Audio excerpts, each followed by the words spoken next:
All right, everybody, welcome back to Bourbon Flights OKC. Eric is always with my co-host Jason. This is Season 3, Episode number 12. And today we are diving into Castle Key. In the Castle Key Showdown, we've got the 7-year Wheated versus the Haitian Rhum finish, spelled with an H, so it's Rhum. We will be referring to it as Rhum throughout the episode. Yes. Kind of like wheat thin. That's right. And cool whip. So I was just in the motherland. I was just in Louisville for just a night. Went and had some amazing Cuban food. Yeah, sorry, the motherland. That's good. The motherland? Yeah, That's like right. that. The mothership. Like But I did some light bourbon shopping, as I told my wife. Came back. you did better. You did well. Yeah. You restrained yourself. Well, very well. I specifically looked for things that we couldn't get here in Oklahoma. Yeah. And I found 4 that fit that description. One of which I'm surprised we can't get, which was the what is it? The Ben Holiday, the 1-barrel bourbon. Yeah, I haven't seen that here. No. We can get their soft red wheat and the bottled in bond and all that stuff, but haven't seen that one.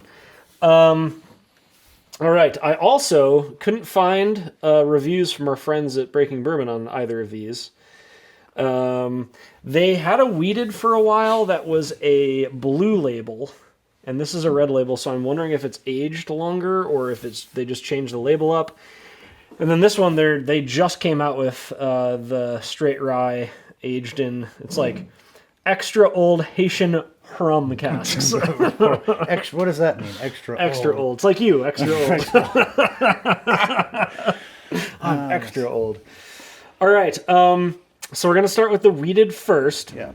And as there's no review, this is off the Castle Key website. So this is a 7-year, and this is just a little blurb from them. Our 7-year cask strength wheated bourbon is a reflection of our journey, crafted with care, patience, and a deep respect for the tradition. Castle Key cask strength wheated bourbon is a whiskey embodying the art of waiting, offering bold, rich flavors meant to be enjoyed slowly and repeatedly for years to come. It is 73% white corn, 17% malted barley, and 10% white winter wheat. So it's white corn and white wheat. Yes. It's racist. I feel like this should be in the rum cask. There's a lot of H's. The rum casks. Let's see. Aged 7 years. They did 109 barrels of this for this year, and the proof is, well, this is interesting now, because the website says 105.8, and this one is 108.2. Different barrels. So it must be a different batch. This is batch number 1. I don't know. It doesn't say what batch they're talking about on their website. I would assume it would be batch 1. Yeah. Oh, wait. Or is it a single barrel? Hold on. I thought there might have been a typo. Like they switched the 8 and the 5, but it's 108.2, and their thing says 105.8. Anyway, I'm going to write them a strongly worded letter. I'm sure there'll be some kind of favorable outcome for us. It smells like any traditional bourbon. Yeah, any traditional wheated bourbon. You don't get a bunch of ethanol. It's not hot, no. We drank this last night. On one side, I almost get a little coconut. Do you? I could be having another stroke. I smell warm cookies. Dude, it's usually chocolate chip cookies. That's when I get scared. That's right.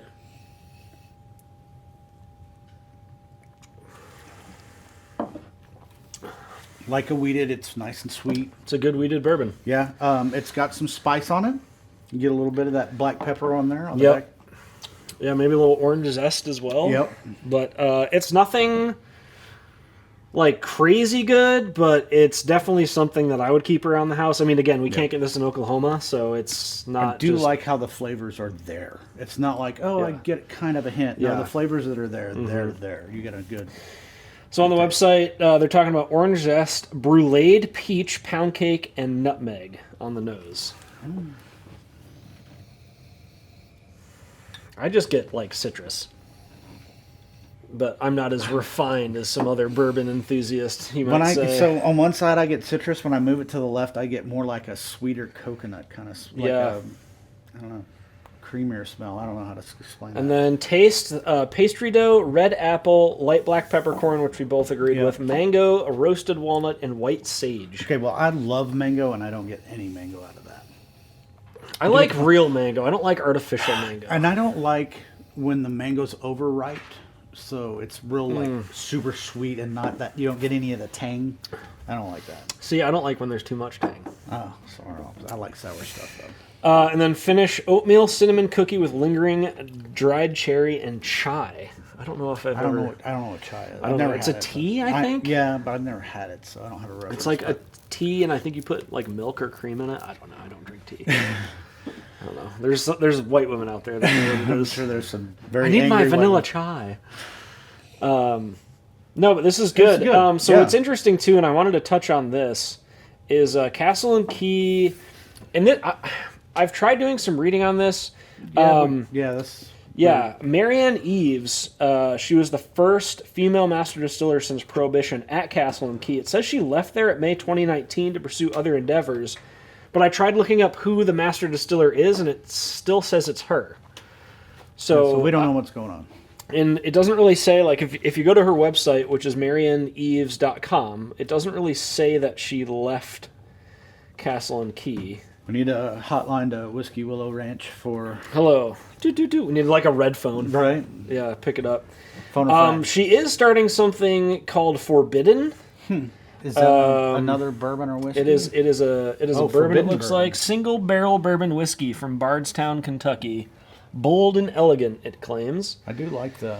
Is that a pewter-like thing? Yeah, cool. Yeah, it's a cool bottle. If you want, if you go to marianneeves.com and you go to her bio and you scroll almost to the bottom of the page, there's a picture of her new brand. I like that bottle. I mean, I'm surprised they have. I mean, obviously that's not her juice in the bottle because her juice can't possibly be ready yet if she just started it in 2023. Yeah. Unless she's only aging it for 2 years, which I hope is not the case. Right. She knows better. She knows better. Yeah. Yeah, but it's cool. So she went to college for chemical engineering, and then she worked at Brown Forman, as we were talking about a little bit before she became the master distiller at Castle and Key. What's cool about Castle and Key is they revived the Old Taylor Distillery, which has now been renamed Castle and Key, which seems to be like a pretty cool property. Like it looks like a castle kind of. Yeah. But yeah, just a little, for your information. The bread pillow is still going strong. Oak City, of course. Absolutely. Of course. Loaf remains. Loaf remains. The emotional support loaf. That's right. I haven't had... The Thunder is so good this year, I haven't had to use it. Right. Maybe I probably could have used it during the Trailblazers game, but I was in Vegas and I wasn't watching the game, so... Yeah. Yes, it's still going strong. Yes. That's really all they have on their website. Something to note is that this isn't even on their website yet. Oh, the Rhum in the Haitian casks. I like this wheated. Yeah. I don't know. I think I paid like $50 or $60 for it. That's not a bad price point. Yeah. Now here's the question that I have: would I rather buy Penelope wheated at $39.99 versus this or $50 or $60? It's tough because Penelope wheated I think is what 80 or 90 proof. So it's definitely lower proof. It drinks a little bit spicier, hotter. You would say than this does. But I mean, the price point on Penelope wheated is just because I think it's like $37. Yeah. But this is nice to have. Though. This is nice to have. I mean, it's definitely different, right? I mean, it's something that again we can't get here in Oklahoma. The bottles are amazing. Yeah. The toppers are all metal, so like, I mean, you could put that. You could really give a code red with that. Yeah. Throw it in your sock. Throw it in your socks and beat somebody for their lunch money with it. But no, I've been pretty impressed with the Castle and Key stuff. I mean, we've really been kind of into the wheated stuff. Yeah. And this is a good one. So the 7-year wheated from Castle and Key. Again, you're not going to be able to find it here, maybe soon. But if you do find it, I would definitely. Yeah. What's going on down there? I was just thinking. I wanted to say something. How when we first started it, and the wives were always like, it's so hot, and now they're like in some of the. What did they drink last night? They drank Uncut the Younger. Yeah, Smoke Wagon Uncut the Younger. And then I thought we were gonna have them. Did they actually try that? I got distracted by work last night, so. Yeah. I can't remember if they drank that, but just the fact that they drank the Uncut was. And it wasn't like, oh my God, I'm dying. It was, okay, yeah. My wife actually likes it. Definitely dry on the finish, though. I guess would be my one little quirk with We've it. had some others that were really dry, so it's not. I don't think As far as wheateds go, though, I'm not sure. Wheated. No, I mean, not like wheated. even the Penelope isn't that dry. Just like it kind of dries out your mouth a little bit, but it tastes really good. The bottle's really cool. The story's really cool. The best part of the story is where it's made, right at the Old Taylor Distillery. I think that's awesome. Speaking of which, I need some E.H. Taylor uncut, unfiltered. I'm almost out. Uh-oh. That's my favorite bottle right now. Get on the bat phone. Right, I wish I had someone to call. Right. Everybody wants too much money for it. That's right. I know they had some like old bottles in this Justin's place, and they're like, "Oh, it's like $700," and I was like, "How old is that?" And they're like, "Oh, it's like 20, 30 years old. It's super old." I went to Justin's House of Bourbon in Louisville, which is a cool place to check out. I also went to Evergreen, which is right across from the Cuban place, and I'm not going to remember the Cuban place, but if you look up Evergreen Liquors in Louisville, right across the street is a Cuban restaurant that you absolutely must go to. They had live music, and they had I don't know if they were Cuban. They sounded like, because they were doing like Havana shit. You know, it was phenomenal music, super good food. Salsa. Yeah, it was the lambada, the forbidden dance. The guy did a keytar solo. What is a keytar? It looks like a guitar, but it's a keyboard. It was incredible. I thought awesome. I thought that was an '80s thing. Dude, like I the don't. synth He shredded, dude. It was awesome. It was awesome. It was amazing. He played the trumpet. He sang. He had I'm a lady not that sure sang. you can say someone shredded the. Dude, he shredded the keytar. You would have been impressed. You would have been impressed. It was awesome. Okay, it was awesome. That's good. It was great. I feel like I need to get you a keyboard tie now. For having said that. Which is amazing because you are the only guy I know under 70 who has a toaster oven. All right, we're not going to get into the toaster oven discussion. We spent like 10 minutes on the last episode arguing about that. We're just going to say that the toaster oven is the best appliance in the kitchen. Appreciate it. And we're going to move on. All right? I do appreciate it. We're not going to do this again. And I'm the old one. That's right. All right, now we're moving on to the Castle Key. This is an experimental rye, extra old Haitian rum barrel finish. Now, again, there's no reviews on this. It's literally not even on the Castle and Key website. So we might be doing the first review of it. What have we had anything else that was finished in a rum? We've had finished in tequila. Oh, we did. I don't know. We had the Lasso. Didn't we have it was finished in the Caribbean rum cask? Yes, the one with the round. and we haven't had it on the podcast. Nope, and I don't know if you. I'm talking about another one. Angel's Envy also does a rum finish. I haven't had that. I think it's a rye as well. Erin, my wife, really likes that. I don't know if that one's a rye. That's a good point. I don't know either. Yeah, this is a rye, which makes it interesting. Yeah. And again, there's no reviews on this at all, so I'm literally going off of, this is from keganbottle.com. They're talking about it. The other thing that I can't find is an age statement on this. I know that it's been finished for 13 months in the rum barrels, but there's no age statement on the actual bourbon that's been used. Rye that's been used. So this is a straight rye whiskey. It is, again, this says it's 100 proof, but it's not 100 proof. This is 116.1 proof. Even better.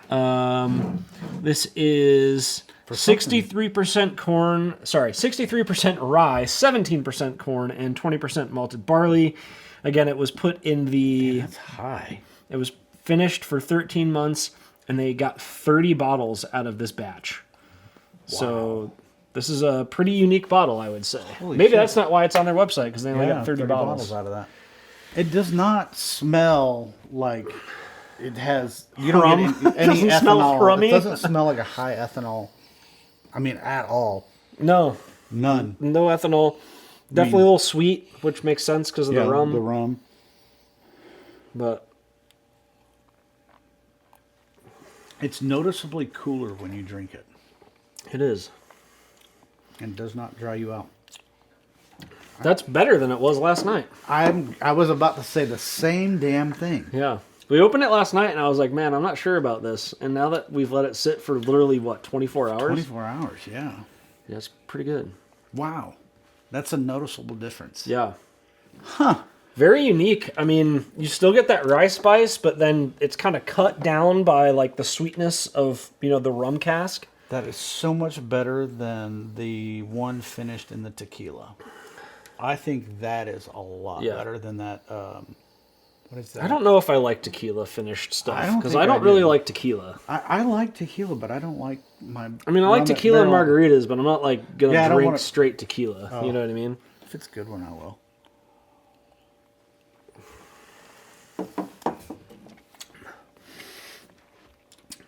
I mean, if anything, really, that rum just adds a little bit more sweetness, and it almost it would almost be like blending a high rye with a high wheated. Yeah, I mean, it doesn't taste like rum. Yeah, but it's like classic rum flavors, like honey, like bananas, maybe coconut. Like it has those typical rum flavors. Mm-hmm. But you get that influx of like rice spice and like black pepper. Yeah, you get that tingle right at the end on the spice. It's nice. So this is from Keg and Bottle. They're saying on the nose, molasses, grilled pineapple, dried banana, underpinned by classic rye aromas of black pepper, fresh mint, and toasted grain. On the palate, lush and layered flavors of dark honey, candied ginger, plantains, and toasted coconut. The rye spices dance with the hints of clove, cinnamon, and grassy rum funk, spelled with an H, by the way. Good.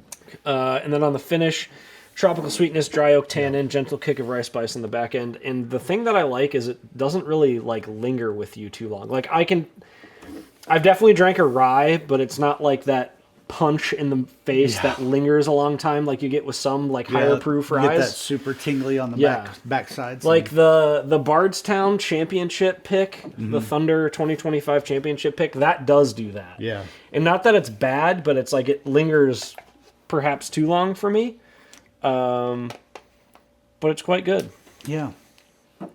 I think of the two, I like this one. I mean, they're both good, but I like that one a little more. Yeah. I don't know. My thing though is this is so unique. I mean, there's only 30 bottles in this batch. I know, so you're gonna have to hide that. You're gonna have to resist, so you don't drain it. Yeah, it's pretty unique. Yeah. All right, so since you like this one better, we'll start with this. The Rhum cast finish out of 10. If I had to say, I'm gonna rate it out of 10 relative to other casks, not just specifically because I don't think we've only had rum. I would say an 8. Yeah. I mean, so I'm gonna go the opposite way and just put it up against. I guess I can't really put it up against bourbons. Yeah, no, I'm trying to do like cask finish specific because, I mean, we've had quite a few. And some of them are just awful. I wish we could find their Vino de Naranja one because I love that Penelope Valencia. That's one of like my top 5 bottles. I'm gonna say like a 7.4. Okay. On that one. See, and I really like it. I wonder if I would like it better if it wasn't a rye. Okay, so let me ask you this: Havana or this? That all day long. You think so? Okay. Yeah, I don't like Penelope Havana. Okay. Yeah. And I would agree because I think Havana's a little too sweet. I'm not a fan of the Havana. It's way too sweet. I'm not a fan of the marshmallow. It's way too sweet. I'm not a fan of... There's one other one that Penelope does that's way too sweet. The creme brulee... No, the creme brulee wasn't too sweet. The creme brulee was fine. Like creme brulee. No, not at all. There's one other one that they do that's too sweet for me. Oh, it's the... Oh, now it's going to drive me nuts. Yeah. I can sit here and think about it, but... Yeah, let's move on. All right, the Wheated out of 10. I'm going to give it also an 8. I think it's a good pour. Yeah. It's not something I could do every day, but I think that's I wish I remember what I gave Penelope Wheated, because, like, I'm going to say like a 7-8. Yeah, I would agree with that. Yeah, because I think I probably gave the Penelope Wheated, like, low 7. And I think I do like this better, but it's tough because thinking objectively, like price is no object, this blows it out of the water. But for a $37 bottle versus like a 55 or 60, whatever I said it was, I think they're really, really close. But I would also say if you like a higher proof, then you'll definitely want to. Yeah, and it doesn't drink like a higher proof at all. But it's just Yeah. It's I like the flavor standout. They're stronger in this than the Penelope. Again, I think this is definitely one of the prettier bottles they are on the shelf. Like, kind of this is reminds one me of those of the 20s. Yeah, and like this is one of the bottles where you walk into the store and like it catches your eye and you're like, oh, what's that? So, hats off to the marketing team. And no, I wasn't alive in the 20s. I don't believe you. Stop lying to me. Weren't you like 30? You were born in the 1800s, right? Right, something like that. I'm only 2 days older than Dirt. That's right. That's right. He invented the wheel. It's incredible. He's the guy. All right. So again, I'm a huge fan of what Castle and Key is doing. Yeah, those are good. I do want to run through their lineup because they have some interesting stuff. If you guys are interested, they do. Again, they just came out with in 2024 the Vino de Naranja experimental series. They have the Wheated Bourbon, which we have here. The single barrel. They do a seasonal gin, a harvest seasonal gin, which as a gin guy, I'd be a fan of, I'm sure. Small batch bourbon whiskey. They do a Roots of Ruin gin.